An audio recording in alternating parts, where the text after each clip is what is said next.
Valentine's day म्हणजे फक्त काय गिफ्ट देऊन पटवण्याचा दिवस असतो काय? आपल्या आवडत्या व्यक्तीला देण्यासाठी इतक्या साऱ्या वस्तू मार्केटमध्ये दिसतात. चॉकलेट्स, फुलं, टेडी बेअर, डिनर डेट्स किंवा वेगवेगळ्या ट्रिप्स, या सगळ्या गोष्टी तुम्ही प्लॅन केल्या असतील, अरेंज केल्या असतील तर व्हेरी नाईस, शाबास.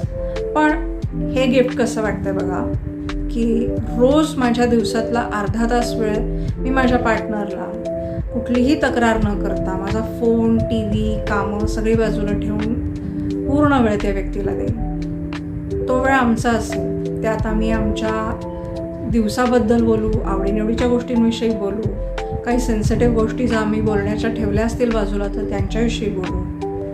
सवय ही जर आपल्याला लागली रोज अर्धा तास का होईना आपल्या पार्टनरशी मनमोकळेपणाने बोलायची, तर खरंच सांगते तुमचं रिलेशनशिप पुढे जाऊन जेव्हा तुम्हाला खरंच गरज असेल तेव्हा स्ट्रॉंग झालेलं असेल.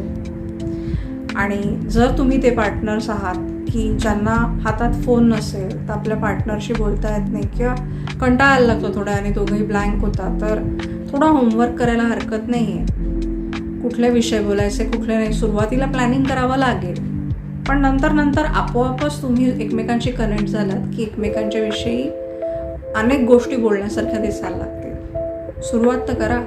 व्हॅलेंटाईन्स डेचं निमित्त होऊन जाऊ दे, हो की नाही?